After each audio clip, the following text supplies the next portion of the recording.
Hey, it's Craig.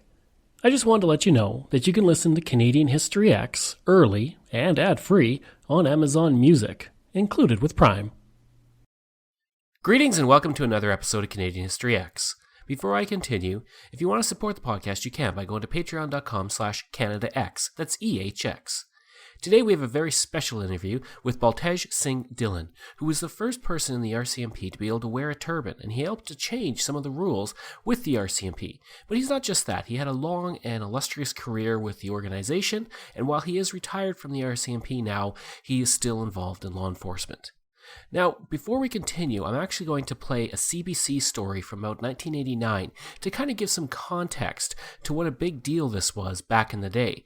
Today, we probably don't think too much about it because, well, somebody wants to wear a turban while they work, that's their prerogative, and people like Baltej helped to change that. So we're going to go to the CBC interview and then straight into the interview I had with Baltej yesterday. Baltej Dhillon would do almost anything to become an RCMP officer, except shave his beard and give up wearing his turban. Dhillon is a Sikh, and he is bound by his tradition to wear religious garments. I don't think it will make any difference at all as far as my job requirements go. It is not going to be a hindrance as far as becoming a police officer and doing my duties as a police officer. Dhillon has passed all tests for the RCMP. Nevertheless, he'll have to wait for his job, even though the RCMP said last spring that it would allow Sikh members to wear traditional religious dress. Nothing has changed. Burnaby MP Sven Robinson has urged the federal government to act quickly on the matter. Canada's multicultural reality is such that Sikhs should be invited and encouraged to join the RCMP. This is an essential part of their religion, and it should be respected. But the delay in the law is not the only thing Dhillon is up against. A lot of people consider the RCMP and its uniform a symbol of Canadian tradition, and they don't want that to change. In Calgary, thousands of people signed a petition urging the government not to change the rules. That petition was presented to Parliament last month, and more recently, this pin was distributed by a Calgary businessman. A lot of the Albertans, I feel, the 90,000 people that signed this petition, have very little information or no information about what the Sikh goes through or what the Sikh life is concerned. I've heard many comments that say, the Sikh's tradition of wearing a turban should not hinder with the Canadian tradition of wearing a tunic and the red serge. It's not my tradition. This is a 500-year-old religion. Vancouver RCMP say Dhillon is a good applicant, but that there's nothing they can do until the ruling comes down. For his part, Dhillon is determined that when the time comes, he'll be fit for the job. Dan Gothrop, CBC News, sir. So I guess first question, you arrived in Canada as a young boy, right? Yes, I was 16 at the time. And what kind of led you to decide to pursue a career in the RCMP?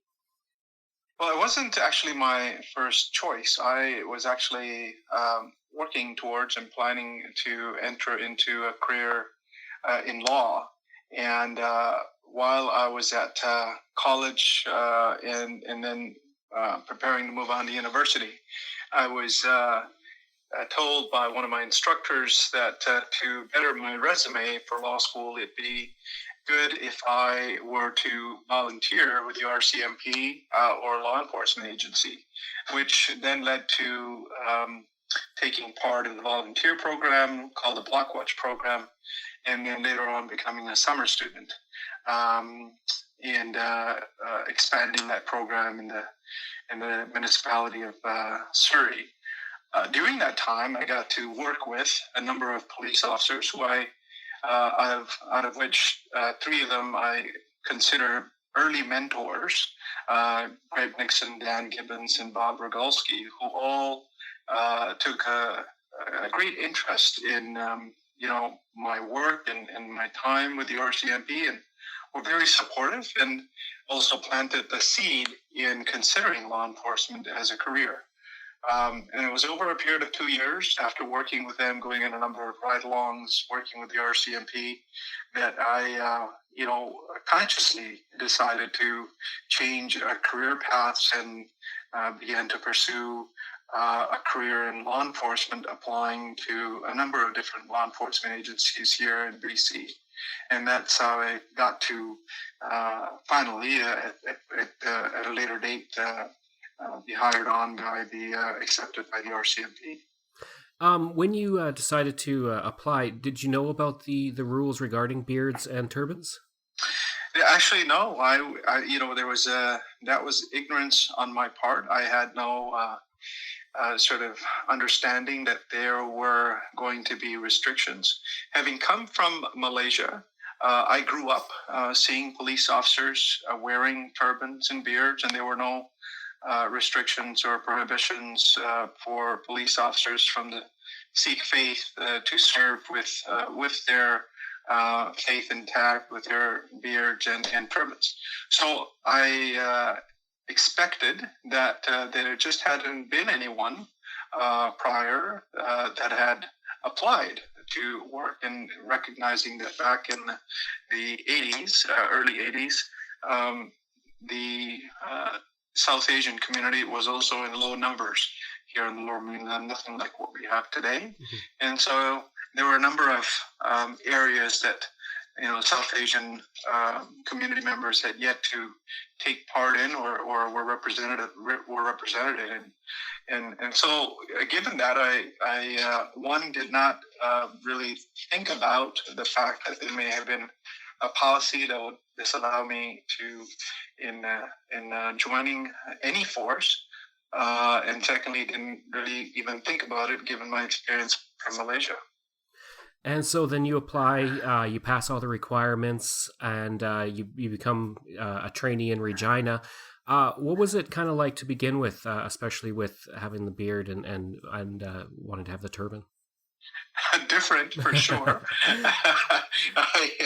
I still remember arriving in depot.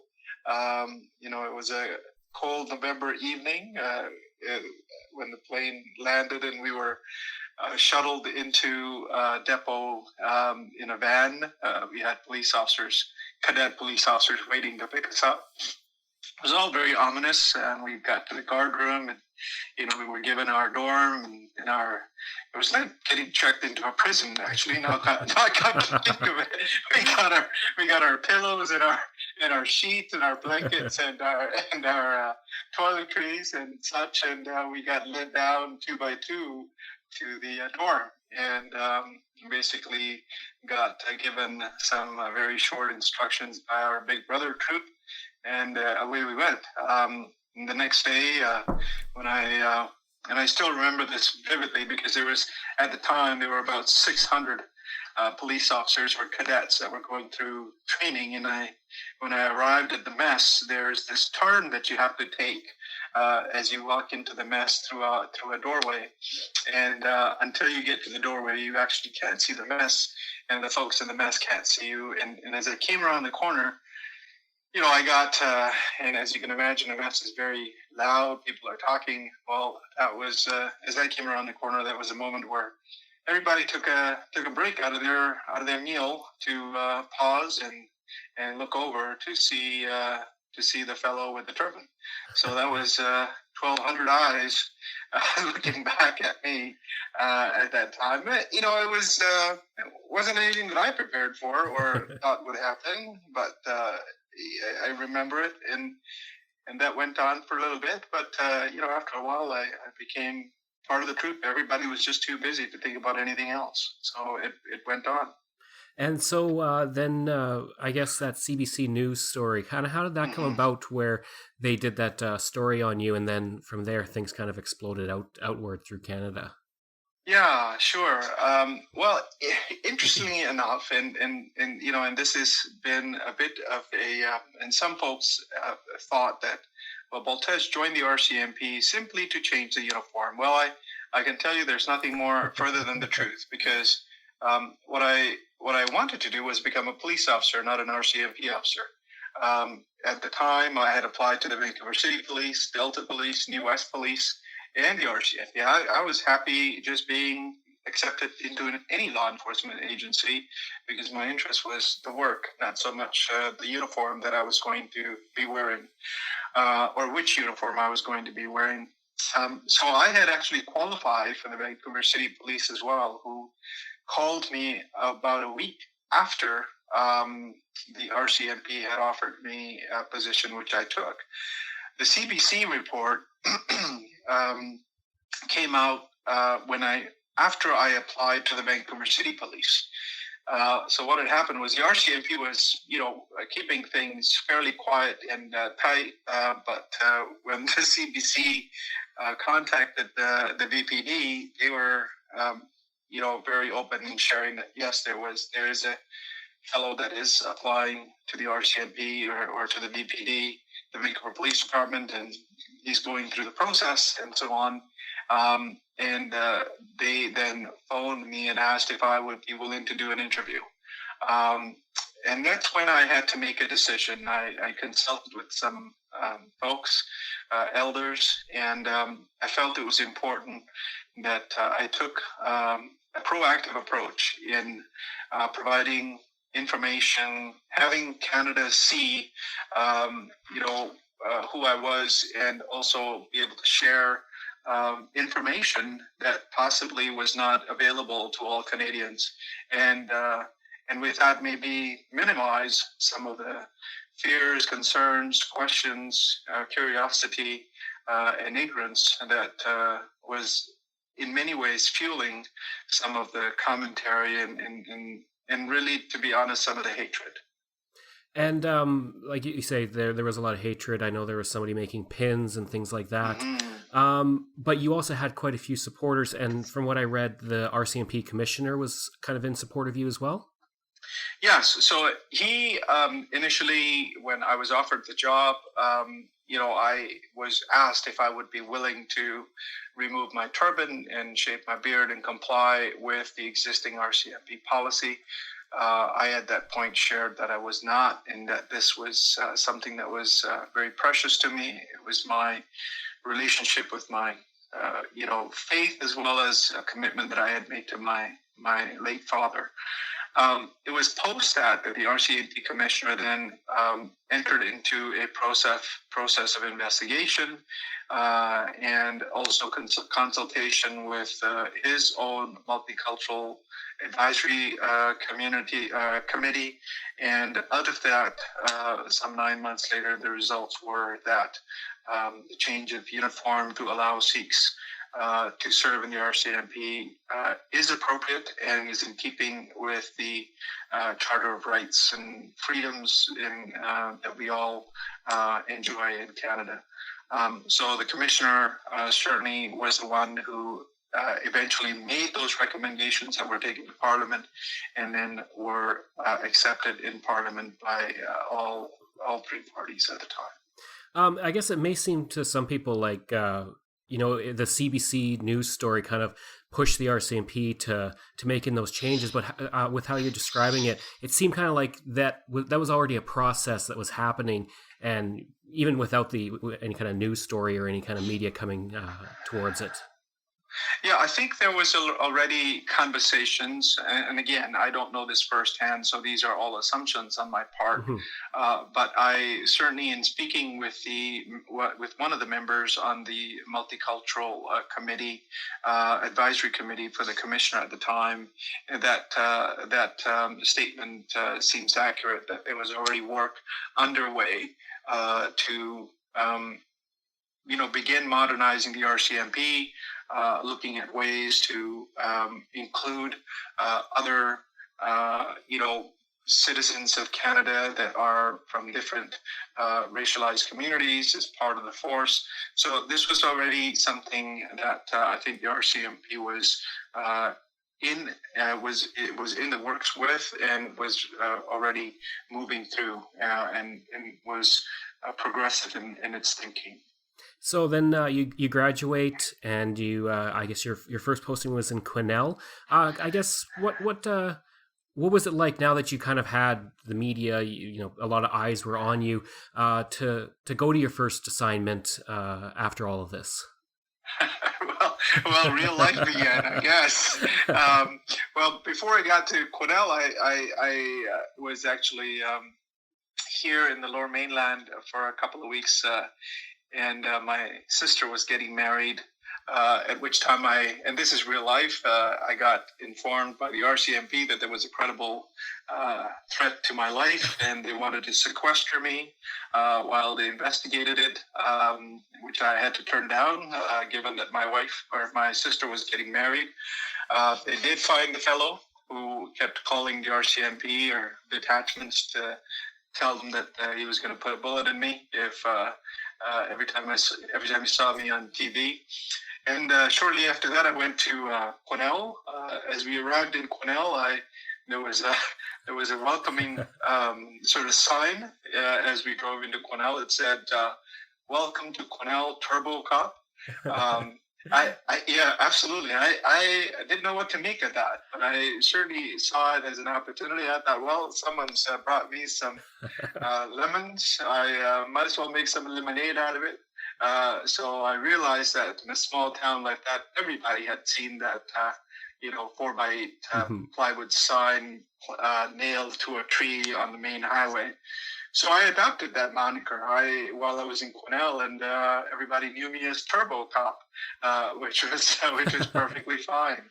That got me, close to the kids and the students in the schools, and gave us something to talk about. And it also, some of that humor lessened the tension as I spoke to different people, and people wanted to approach me and talk to me. So that was perfectly fine. Go ahead. Oh, no, sorry. I was just going to say that, the sign it's a very odd one, because on one hand you can take it to be, in regards to the turban, but then it can also be a good thing. So I was really confused by the sign and kind of the message that they were trying to put across there. Yes, I wish I could have met the fellow that had put that together, but we never did. But I honored the work and the labor that he put into it, because it's not easy to put "Welcome to Quesnel Turbo Cop" on a 4x8 sheet and make sure all the words fit. So that took some planning and some effort. So I wanted to honor that. How was it in Quesnel? I guess you were there for a while. Yeah, Quesnel, we fell in love with Quesnel, and I'm hopeful that certainly the people in Quesnel liked us just as much, and certainly with all of when we left Quesnel, we had a great send off, and we had lots of folks in the community come up to us, and we're very appreciative of our time there. We made a lot of friends. I got a letter from the council, honoring, and I understood that was the first time that a police officer was given such a letter by the council, appreciating my work in the community and setting up many of the programs that still exist today. So there were, instances where I had to deal with the ignorance that people carry, and that I think was I had signed up for that, so I'm not going to complain. But I would share that we certainly had many, many more high uplifting moments than we did any of the ones that were, bad or ugly. Over time, did it kind of just die away? Obviously when the first reports come out and everybody's up in arms, but then as you start moving through the 90s, did it just kind of become something that you didn't really have any, there was nobody with issues with it, or did it kind of still pop up as you went through your career? It did pop up, I think, less and less. Every now and then I would surprise someone. I think there are still people in this country that remain, in a place of ignorance. God bless their souls. That every now and then I find myself surprising when I let them know that, in the most recent times, I'm an inspector in the RCMP, and this is what I do. And it takes them a few seconds to have all of those things line up in their head before they say something back.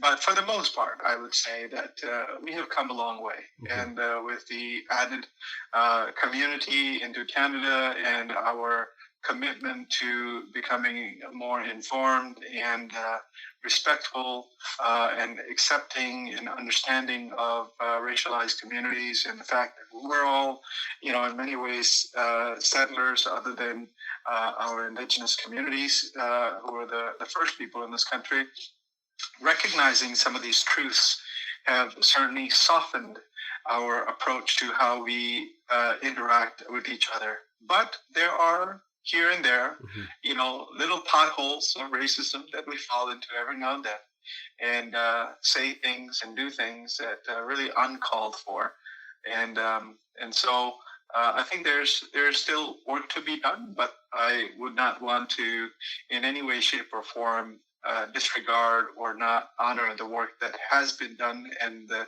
journey that we've taken together as a nation. Does it kind of make you feel good knowing that you kind of led the way for other people? I know there was another Sikh man who joined the RCMP in Burnaby in the late 90s, I believe. So is it kind of nice, you didn't go into the RCMP to become a trailblazer, like you said, but it kind of helped open the door for other people who maybe thought, well, I don't know if I can because of, my beliefs and because I have a beard and a turban. Yeah, no, that became real for me while I was in depot. There was one particular evening which I share often with folks that I tell my story to, where it was a particularly difficult day. We were just tired. We had just a very difficult day. We were tired. We had been beaten. We had been running everywhere you can imagine, swimming, fighting, everything, and it was just a difficult. And we had people that had quit our troop the week prior, and so on and so forth. When it came time at night to talk to our family and friends, we didn't have WhatsApp, any of these things back then. It was a phone on the wall that we all took turns calling home with. And so when it came to my turn, I spoke with my wife, and when my mom came on, I felt homesick. I heard her voice, and I just started to feel very homesick, and she could hear the tremble in my voice. And that was the moment when she said, you need to figure this out, because this is not about you anymore. This is bigger than you, and you need to get this done. I think that was the moment that it became very real, that I was not just doing this for my own career, but there was hopes and expectations and sort of a responsibility that I had somehow fallen into that now was on my shoulders to carry through. And over the years, absolutely, Craig, I did not ask to be a trailblazer, to be called an icon, to any of these things, or charter hero. All I wanted to do was become a police officer and do my job. But I'm grateful for the opportunity to have been able to open those doors, lay down the path for others to walk on, and be able to serve in that way. And and I think that is very much the life of a police officer, that if you can take the brunt of the evil that's out there and kind of make it safe for others, then you're doing your job. And that's what my brother and sister police officers do every day. So this was very much in keeping with the work that I had signed up for. And you've retired from the RCMP, so what are you up to now? Well, I wish I was retired. Okay. It was more of a transition, I think. Yes, I did end my career with the RCMP. I was offered an opportunity to establish a new program for the province of British Columbia. I am now part of the Organized Crime Agency of British Columbia, working with Combined Forces Special Enforcement Unit British Columbia, putting together and establishing the Crime, Guns, Intelligence, and Investigations Group that is mandated to reduce gun violence in the province of British Columbia. And just my last question, outside of obviously helping to change some things in the RCMP, what's kind of your proudest moments in being an RCMP officer? Well, I take pride in the times that we've been able to demonstrate, because I worked for a number of years as a polygraph operator. I think outside of day-to-day work, where I took pride was when I got my when I got my badge, when I graduated, that was probably, I was most proud on that day, being able to be sworn in, receive my badge from the commanding officer. And beyond that, what I'm most proud of, having worked in the RCMP alongside brother and sister police officers and from, who wear all kinds of colored stripes on the side of their pants, is in a country that honors and holds the rule of law as top of mind and as a line in the sand. And so we work diligently, not only to bring people who commit unlawful acts in Canada, but what I'm also very proud of, having worked in a number of different countries around the world on different cases, is that we also work just as hard to prove someone innocent when they are, falsely accused or find themselves in a situation where the circumstances initially potentially show them to have taken, to have caused some illegal acts. So, having worked in the RCMP for the last 29 years, I'm very proud of the fact that I belong to an organization, and also I would say this goes across the board with other police departments as well, that whole rule of law as its primary sort of guiding principle, and that we work hard and diligently to bring forward the truth, period. And that's our job every day, is to bring forward and seek out the truth. So I'm very grateful to have been able to work in an organization such as that. I hope you enjoyed that episode and my interview with Baltej Dhillon. It was a very interesting interview, and I really liked talking to him. You can support the podcast again by going to patreon.com/CanadaX. If you really enjoyed the podcast episode, you can also give us a rating and review. It helps move us up the charts. And you can email me any questions you have at craig@canadax, that's ehx.com. Thanks, and we'll see you again next time.